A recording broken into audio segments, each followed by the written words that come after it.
แต่บ่มีผู้บ่าวก็คือหายของน้องบ่ได้จุดเลยปีนี้บ่เออโอ้เบลเทาอยู่ได้เคยเล่าเคยลาวเด้เคยไทยบ่ยะเคยไทยบ่เอาบ่คนไทยบ่ไทยเท่าๆแล้วพอยไทยเท่าๆก็เอาได้เพิ่นว่าลูกเคยไทยเขาบอกว่าเท่าๆก็เอาแล้วว่ายังบ่มีบ่แม่นเท่าสมมุติว่ากันลูกเคยพังไทยอยากมาเยี่ยมมายามก็ให้มาได้บ่เฮือนเจ้าบ่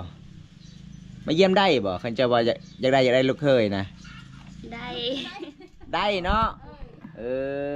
แต่ลูกเคยพังไทยบอกว่าอยากกินไก่ได้มาหอดเฮือนได้มีบ่ไก่นะมีบ่ว่าบ่มีไก่อีกเอ็นเพิ่นว่าวายก็บ่มีวายเพิ่นว่ามีแต่ต้นฮับวายเด้กับเจมักเฟสก็ต้องเบาล่วงหน้าได้ต้องบอกลงหน้าก่อนจะได้ขึ้นไปหาอยู่ผู้แล้วก็บ่ได้กินอีก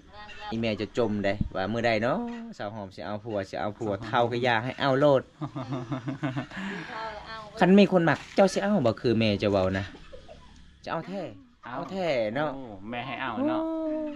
ไอ้แม่บังคับเอาหรือว่าใจเจ้าเองยังมักเนาะฮะจะว่าเอานะอันละมักติจะว่าลูกสาวมักเองเด้อเพิ่นว่าไอ้แม่บังคับบ่ได้เด้แต่ลูกสาวบ่กล้าบอกก็เลยบอกนำแม่เนาะไอ้แม่ก็เลยจมตลอดเด้ตาน้องอะไรไม่ได้ตาติทางให้จนจ้อยมื้อปีนี้เอาทุกคนเลยอีแม่เพิ่นต้องการลูกเคยฟังลาวฟังไทยก็จีบได้เท่าก็ย่าเพิ่นว่าแค่จริงใจแค่เฮ็ดให้ได้ให้มาหาลูกสาวมาหาลูกสาวเบิ่งตัวจริงถ้าถึกใจก็ไปคอเลยเพิ่นว่าบ่เห็นไผมาหาจักเทื่อบ่เห็นไผมาหาจักเทื่อมี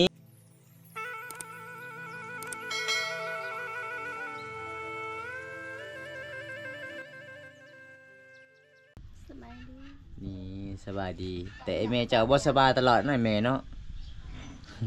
เจ้าท้าพ่อบ่าวอยู่บันไดเฮือนนี่ฮะเป็นยังเคยเจ้าอยู่นี่ตลอดเลยสิงเงาการฮ้อนบ่ดอกแต่ค่อยเบิ่งเจ้านี่คือหนาวได้เบิ่งเจ้านุ่งเสื้อนี่ลายสั่นเลยได้เลย3โตแล้ว4โตพุ่น4โต5โตพุ่นละ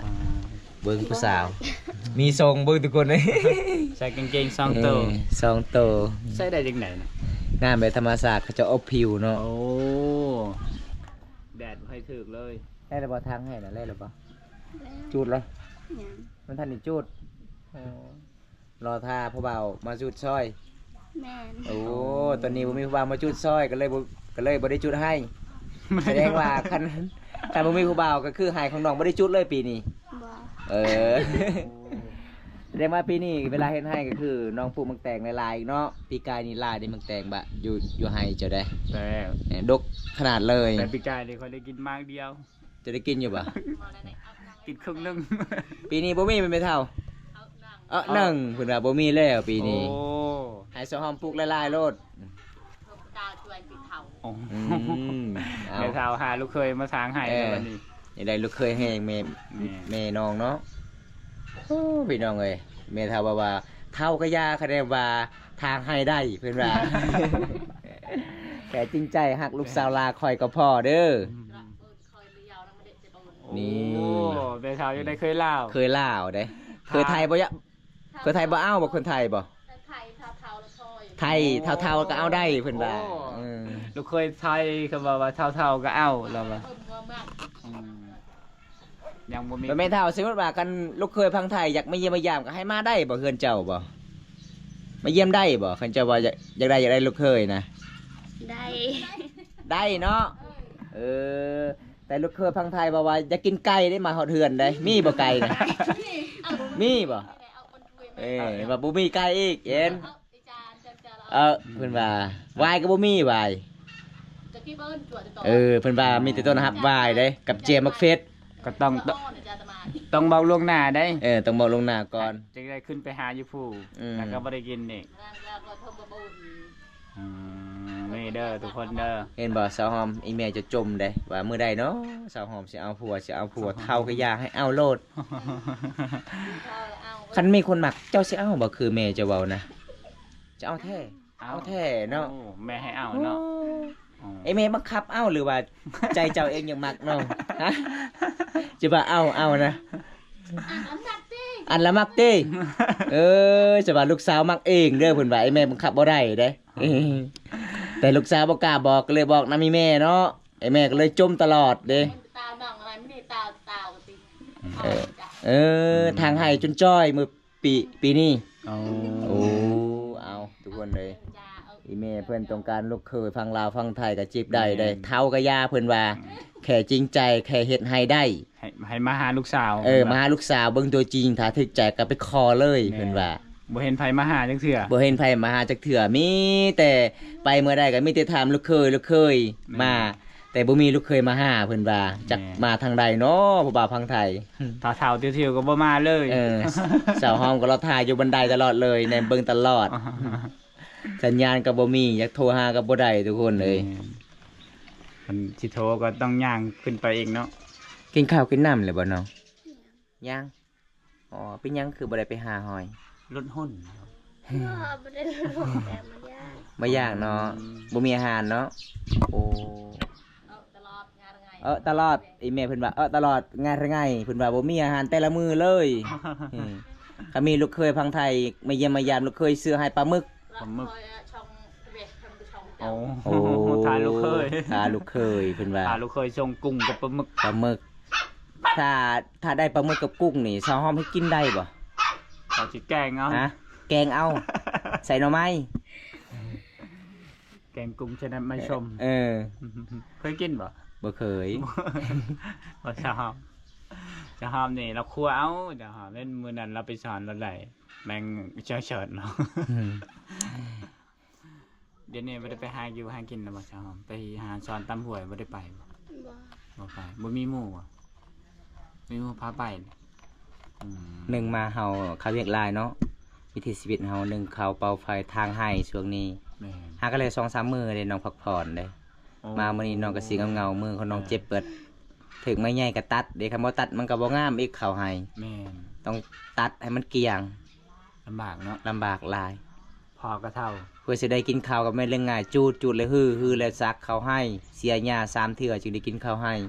เดี๋ยวหลังสงกรานต์นี่ที่หาผู้บ่าวได้คือให้ได้พอก็เท่าแม่ก็เท่าแหละมัน เพราะว่าปีนี้ก็คือเป็นปีหน้าแล้งในน้องเอ้ยก็บ่ได้ไปหาผู้บ่าวนี่โอ้ยเรียบร้อยเลยเห็นให้เขาบ่งาม ข่าวแห้งบ่งามเลย ได้โทรศัพท์ใหม่เลยบ่อันนี้นะบ่แม่น บ่แม่นเนาะ ได้ค่อยได้ยินนี่พอจะว่าไอพอเจ้าก็มีโทรศัพท์เจ้าก็มีโทรศัพท์อีเมลบ่มีโทรศัพท์แต่อีเมลเจ้าบ่เชื่อใจพอเจ้าว่าเล่นโทรศัพท์แล้วทักหาสาวน้อยตลอดเลยแม่นบ่จะไปขายเลยโทรศัพท์อีพอเจ้านะ ฮะ จะไปขายได้โทรศัพท์อีพอนะขายแล้วบ่ได้ขายแต่มื้อนั้นก็คืออีพอจะว่าสาวหอมไปขายแล้วโทรศัพท์ข่อยอีเมลสาวหอมว่าข่อยเซ็นหากับสาวน้อยตลอดเลย จะไปขายอยู่บ่มื้อนั้นอยู่บ้านดงละสานนะ เขาไปฆ่าแต่ แต่บ่มีคนซื้อนี่เห็นทุกคนเมเท่านี่ก็คือพอเท่าลิ้นสาวน้อยลี่บ่ อีจิก็ไอ้เจิงทอไว้ติด เพิ่นว่าจะขายโทรศัพท์ของพอเท่าก็คืออยากซื้อทออยากเฮ็ดห้องน้ำ มันเล็กกระเจิง นั่นเลยทุกคนเลย น้องน้ แสดงว่าพอเท่าคือตัวค่อย ว่าไม่เท่าจมตลอดเลยให้ค่อยขายโทรศัพท์ค่อยแล้วว่าค่อยล้มสาวน้อย ช่องรักช่องกันช่อง ก็เลยขายโทรศัพท์อีกชื่อทอเนาะ โลกตายเบิร์นหอมมาโลก โอ้ ำ ผู้บ่าวไทยตัวอีกมาจากได้สาวหอมสุดท้ายบ่มาเลยมันโลก สาวหอมฮักแท้เนาะสาวหอมเนาะเจ้าฮักแท้หรือบ่สาวหอมคันชุดว่าคนอยากจริงใจกับเจ้ารุ่นใหญ่ก็ได้บ่อายุรุ่นใหญ่นะได้สำได้ก็ได้เบิด เขาแค่จะตัว แค่ว่าจะตัวถ้าล้มไปแล้วต้องจริงใจเนาะโอ้เอาทุกคนเลยถ้าผู้ใดมักฮักสาวหอมนี่อย่าตัวน้องเด้อทุกคนเลยต้องมาหาตัวจริงถ้าบ่มักก็ต้องบ่มักถ้ามักก็คือต้องไปมันเลยเนาะ แม่นต้องมาหา ต้องมันก่อนต้องมาหาต้องไปบอกไอ้พ่อไอ้แม่หลังจากนั้นมาครั้งที่2ที่3แล้วก็ไปขออันนี้น้องสาวเพิ่นทาตลอดเลยถ้ามีคนคุยน้องสาวเพิ่นก็จริงใจได้รอทานี่เห็นบ่ทุกคนเลยอีแม่เพิ่นว่าถ้าบ่เชื่อนี่ก็สิฮอดสงกรานต์นี่ก็พาสาวหอมไปเลยมาหาฮอดเฮือนพ่อเฒ่าแม่เฒ่าเลยเอ้าแม่เฒ่าสมมุติว่า หนุ่มไทยนี่มักอยู่ลูกสาวของแม่เฒ่านี่ แต่เจ้าเว้าภาษาไทยได้เด้คันเจ้าเว้าภาษาไทยบ่ได้เขาบ่มักเด้ตะดังละตันเติ้งเพิ่นว่าบ่เป็นก็ต้องเว้าเลยเนาะบัด ไปไม่พาจะดังเป็น บัดเราเคยว่าทานข้าวหรือยังครับเจ้าไม่ไปแล้วบัดนี้ เอ็ดต่อยเอ็ดออนละ ก็ว่าเอาน้ำเอาเข้าบัดนี้โอ้ยพี่น้องเอ้ย เอ็ดต่อยเอ็ดออนเพลีย เออ ทุกคนแม่น้องก็ แต่ ดีได้ทุกคนเลย สาวหอมเจ้าฮู้บ่ภาษาไทยหน่อยนึงฮู้หลายบ่บ่ฮู้เลย อ๋อ โอ้โหแล้วตั้ง บ่ฮู้ตันเติ้งได้แม่ว่าคำบ่ฮู้ก็ต้องเว้าเด้ แม่ ยันเขาบ่มักพี่น้องเอ้ย ภาษาไทยบ่ว่ากินข้าวนี่ไปว่าจังได๋ภาษาไทยนี่ฮะ บู บ่ฮู้เลยจะโดยภาษาไทยเว้า จะโดนประนาย จะโดยภาษามังกรบ่จะโดยภาษามังกรภาษาเวียดนามเด้กินข้าวว่าไปว่าจังได๋ บู บ่ฮู้อีกโอ้ I love you เด้บัดนี้ คือเอา คื มันมา อเบิ่นไหมภาษาลาวเอาบัดนี้ภาษาไทย บู บ่ฮู้อีกแล้วโอ้เอาทุกคนเลยฮู้แต่ภาษาอังกฤษแสดงว่าเจ้ามักผู้บ่าวอังกฤษเอา แม่ ภาษาไทยก็คือเจ้าบ่ฮู้เลยภาษาไทยกับภาษาลาวคือกันนี่น้องเอ้ยคันข่อยฮักเจ้าก็ฉันรักเธอ นี่ เข้าใจอยู่บ่แต่เธอไม่รักฉันเลย ฉันกลัวเธอไม่รักเลยผมไม่กล้ามาหาคุณนะ แม่นบ่ทุกคนภาษาไทย ทุกคนบ่ได้ยาวบ่ได้แอนกันทุกคนเลยวันนี้ก็มาเยี่ยมมายามน้องคือเก่าทุกคนโดนแล้วบ่ได้มาอัปเดตวิถีชีวิตน้องๆเพิ่นก็เพราะว่าช่วงนึงก็เฮ็ดไร่เฮ็ดสวนทุกคนเฮาก็บ่อยากรบกวนน้องแน่เพราะว่าเมื่อยเนาะ น้องเมื่อย แม่นเชีย การหอน แม่น เกือบขาดอีกเด้อทุกคนนี่ จะเอาไว้ดีๆแล้วเขาลากเองได้ขาดนึงก็ มามื้อนี้น้องก็ล่าเริงแม่น้องก็โอ้ยอยากได้ลูกเคย จะได้ลูกเคยแห้ง ลูกเคยไทยก็ ลูกสาวลาในโสดดนแล้วเพิ่นว่า แม่น อยากมีคนมาซอย ผู้บ่าวพังไทยว่าสิมาก็บ่เห็น อยากได้แบบนี้ได้ถ้าได้ลูกเคยพังลาพังไทยให้ฮือให้ซอยได้ไปฮือให้ซอยได้ ก็คือเฮือแล้วก็เจ้าเมื่อโลด เออ ให้แล้วเมื่อโลดว่าซั่นทุกคนก็คือน้องเพิ่นก็บอกว่าจริงจังนะทุกคนแต่ว่าแต่ละคนก็อาจจะแบบว่าคุยเล่นๆนะมีแต่บอกว่ายังมาหาน้องแต่ก็ยังบ่มีไผมาหาจักเทื่อ แต่จะตัวน้องนะทุกคนเลยน้อง แม่น เป็นคุยจริงจังอีหลีได้ แม่น ถ้ามักก็บ่มามักเลย เวลาเขาถ่ายคลิปคือน้องเว้าแท้เลย คืออั อันนี้ตอนนี้น้องก็ยังรอท่าได้ถ้ามีคนคุยน้องเลย อ๋อ แต่คนที่คุยก็คือบ่มาเลยตัวตลอดเลยเนาะ แต่สังเกตว่าแม่น้องเนี่ยมั่นใจขนาด มั่นใจ มั่นใจน้ำลูกสาวดีนะ ลูกสาวก็คืออยากคุยอยาก แม่ จริงใจเป็นความจริงใจอยากมีคนดูแลแท้แต่สุดท้ายเป็นไปบ่ได้โอ้ย สวัสดีครับ โทษอีกแล้วบาดนี้ สุดท้ายก็แค่คนคุย ตอนแรกก็ สาวหอมสมมุติว่าเจ้ามักผู้บ่าวพังไทยนี่ผู้บ่าวพังไทยบอกว่า ถ้าเจ้ามักคอยนี่ไปประเทศไกลกลับไปประเทศไกล ไปประเทศไทยก่อนจึงเอาให้เจ้าเรียนรู้ภาษาไทยก่อนเจ้าก็ไปได้ประเทศไทยบ่ ไปได้เนาะถ้ามีพาสปอร์ตผู้ ไปได้หรือบ่บ่ได้ขี่รถได้บ่รถจักรได้บ่ โอ้ โอ้ โอ้โอ้เลยย่นนี่ขี่ได้บ่ย่นบ่ฮะ ยาน ยานแต่ขี่ได้อยู่ขับได้อยู่บ่ บ่เป็นเนาะรถจักรนี่ขับได้เนาะรถจักรนะโอ้คันบ่เรื่องรถจักรน้องตอบเลยโหเรียบร้อยเลยทุกคนได้ซื้อให้โลดให้น้อง รถแบบไอเพิ่นอยากได้แห้งเลยทุกคนเลย โอ้ยได้แบบไอผู้ สุดท้ายน้องขี่รถติดรถไอ้ห่างๆเก่า นี่ ๆเข้าเมือง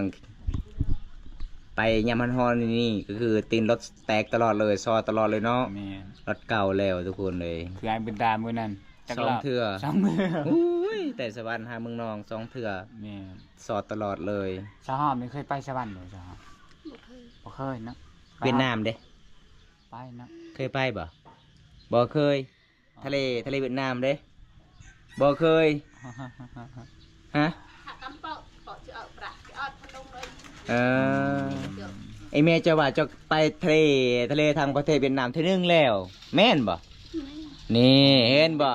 ไอแม่นี่ตัวแล้วไอแม่นี่เริ่มตัวแล้ว ว่าลูกสาวบ่ได้ไปทะเล ก้อย เอาให้พังเพิ่นอธิบายก่อนเกยมันยัง แช่บอยตีบอยนี่ก่อน โอ้โหเพิ่นว่าไปคอเกลือ เกลือทะเลเวียดนาม เกลือทะเลเวียดนาม เอาเพิ่นยังยืนข้างแน่ได้ตามเบอร์เสื้อเพิ่นว่าไปเบิ่งโลดเกลือที่ข่อยไปกอทางทะเลหั่นเจ้าผลิตทางทะเล เขาตักอ้าวบ่อยู่น้ำทะเลนะเกลือนะ เห็นเลยชาว ฮะบ่ฮู้คือกัน มีแต่เขาเจ้าเอาไว้อยู่ทงยาง โอ้ เออ อะไรคือเกลือทะเลเวียดนาม เกลือทะเลเวียดนามบ่ โอ้ เออ เคยชมบอยไหม อ๋อ ที่ไหน โอ้ไปข้อเกลืออยู่เวียดนาม โอ้มันต่างเนาะกับเกลือไทยลาวเนาะ แม่นเป็น บอยจ่า เม็ดใหญ่เนาะ เม็ดใหญ่ โอ้ เคยชม โอ้แม่นี่ทุกคนชาวห้องเคยไปที่หนึ่งทะเล ค่ะที่เห็นเลยเกลือ แช่ชาติไหนที่ไหนอ้อมตีก้อยไอ้ เอ้ามันคือเป็นมันใหญ่ๆกันเหรอ เวลาน้องไปเวียดนามนี่น้องไปเที่ยวทะเลนี่น้องคิดแล้วยังน้อง ขอตรงใจอ่าน แล้วจักบ่ไปได้บ่เราอะคนลาวเฮามันไปได้บ่ อย่ามึงขอเจ้าบอย ได้เนาะโอ้ม่วนประเทศลาวหรือว่าม่วนประเทศเวียดนาม เดี๋ยวเอาธรรมะเปิดก็ยวนแช่ยวน บ่เคยไปเลยประเทศลาวแต่เฮาอยู่นี่ประเทศอังกฤษเฮาอยู่นี่เนาะ ล่าแต่ก็ แช่บอยนี่ไปเที่ยว ตัวเมืองอันนี้น้องไปตัวเมืองน้องไปเที่ยวคือไปเที่ยวทางเวียดนามก็เป็นตัวเมืองเลยเนาะโอ้ม่วนเนาะอันนี้บ้านเฮามีแต่ป่ามีแต่ดงเด้เจ้าไปทะเลค่อยได้ยินเขาว่าปลาทะเลมีปลาฉลามน้องเคยเห็นแท้บ่เห็นเลยน้องเห็นย่างลายที่สุดอยู่ในน้ำทะเล ไม่เห็นเนี่ย บ่เห็นย่างเลย คนเที่ยวก็บ่มี คนก็ไล่ ลายอยู่เนาะโอ้ค่อยเลยคิดว่ากุ้งลายอยู่ทะเลกับกุ้งลายบ่มีเนาะ มีพลังอยู่มั้ย พลัง เขามาเที่ยวลายบ่ไปเที่ยวน้ำบ่มี ที่คนเวียดนาม เวียดนามกับคนลาวโอ้แสดงว่าเจ้าห้อมนี่บ่เก่งภาษาเวียดนามเด้ไปหาเวียดนาม ภาษาเวียดนามบอกว่าไปเที่ยวนี่ไปว่าจังใด บู อ้าวแล้วจะสิซื้อของได้ซะ ก็บ่ฮู้ละไอสิแปลให้เด้อem đi mò mày mò mỗi người lạ không เจ้าสิว่าในได้แบบนี้ บูสิว่า บ่ฮู้สิเว้าเลย người sao hôm này là người làng nhà làng ban sầu bự này mà sao hôm ban sầu bự hả nó นี่เอาทุกคนเลย นายยวนจะดังแบบ ถ้าเฮาแบบเฮาไปเวียดนามเนี่ยเฮาอยากซื้อนั่นซื้อนี่เฮาต้องถามเขาว่าราคาเท่านั้นเท่านี้เฮาบ่ฮู้ภาษาเวียดนามเฮา mấy đây mấy đây nó แบบนี้บ่ อ๋อ nước này mấy áo này mấy xuống này mấy อ๋อราคาเท่านี้ ราคาmấyคันเขาว่าว่า10,000 là 10,000 อ๋อ ดังเต็มตะที่เลย แล้วเวลาเฮาไปเนี่ยเฮาแลกเงินกีบบ่หรือบ่ว่าใช้เงินกีบเลย บ่ได้เงินกีบต้องใช้เงินดองเนาะ อ๋อเฮาไปเนี่ย ต้องมี คือ ต้องมีบัตร เฮาแลกเลย เงินลาวเนี่ยเขามาเอาตัวเมืองใหญ่ อ๋อ เขาเอามีติดกับแสดงลาวเวียดนาม โอ้ ทางนั้นเขาบ่เอาเลย โอ้ เอาแต่เงินดอง บ่ใช่บ่เคยไปเวียดนามแต่ชาวหามเนี่ยไปฮอดทะเล อืม ได้กรุงทะเลใหญ่ใหญ่กว่ากรุงลาว กรุงเวียดนาม กุ้งบ้านเฮาน้อยเนาะ อืม น้อยๆคันกุ้งนาน้อยๆคันกุ้งทะเลทางนั้นใหญ่เด้กุ้งเวียดนามทางนั้นบ้านเฮามันเป็นกุ้งน้ำห้วยเด้ก็เลยน้อย แต่ก็แซ่บกุ้งบ้านเฮามันกุ้งบ้านเฮามีไข่ลาย อันนี้ชาจะน้อยแล้วหมา เอ้าไอ้แม่จะว่าจังไดเนาะ ชาจะเด้า ชอจะโดยเจ้าก็ว่าภาษาลาวแน่ข่อยก็บ่ฮู้เลย ยังชอจะโดยน่ะฮะไอ้แม่ว่าจังไดเนาะ ขึ้นกินข้าว คืนกินข้าวโอ้แสดงว่าแม่เฒ่านี่ยังใจดีแฮงเนาะพอแม่เฒ่าอยากได้ลูกเคยเด้อทุกคนเอ้ยเพิ่นว่ามาขึ้นเฮือนก่อนเด้ออยากได้ลูกเคยแฮงเพิ่นสิย่อผ้าขาวเจ้าได้อาหารหยังย่อผ้าขาวให้อ้ายกินฮะบ่มีบ่มีติดใจโอ้แล้วก็มีติดแจ้ว อืม โอ้เป็นหยังเจ้าคือบ่ได้ไปหาพักสลอยบ่มีหมู่ไปนำบ่ แม่บ่มีหมู คันถ้ามีหมู่ก็เจ้าไปบ่เจ้า ไป เจ้าอย่าตัวเด้น้องเอ้ยคันถ้ามีหมู่เจ้าไปแห้งอะลี่บ่ ไป ไปบ่ นายน้ำเอี้ยวตาหอมตัวนายลุงแผล ไอ้แม่เจ้าบ่ให้ไปเห็นบ่ไอ้แม่ว่าบ่ให้ไปเลยก็คือตอนนี้สาวแมวอยากพาเจ้าไปหา ไปหาพักเพิ่นว่าหอยกะลายไข่หินกะลายแม่นบ่บ้านน้องบ่มีหลายแนวบ่น้องโอ้แสดงว่าอุดมสมบูรณ์บ้านเฮาเนาะโอ้ทุกคนเลยอยากไปเบิ่งวิถีชีวิตน้องเลยทุกคนน้องๆดำรงชีวิตหาผักอหยังต่างๆเด้อทุกคนมื้อนี้บ่มีหยังเลยทุกคนเลยพอได้รับชมคลิปนี้แล้วก็ขอให้อยู่ดีมีแรงขอให้ร่ำให้รวยเด้อทุกคนเลยบำตากาสิตามข่าวๆเรื่องราวสาวหอมนี่ถ้าผู้ใดคุยกับหอมนี่สาวหอมคนนี้ต้องคุยจริงจังทุกคนอย่าตัวน้องเพราะว่าน้องเป็นคนที่จริงใจฮักแท้ฮักเลยทุกคนนี้พ่อแม่ก็เลยถามตลอดเลยอยู่ใส่น้อคนที่คุยสาวหอมคือบ่มาเลยมีแต่เว้าแต่ฮักสาวลูกสาวคอยรอท่าตลอดเลยจังหน่อยก็เท่ามีไผเอาเนาะ กับตัวว่าฮักน้อง ตัวว่าฮักน้องตลอดเลยสุดท้ายบ่ได้ไปหาน้องเอาบ๊ายบายสิเด้อน้องไอไปกันเด้อจ้า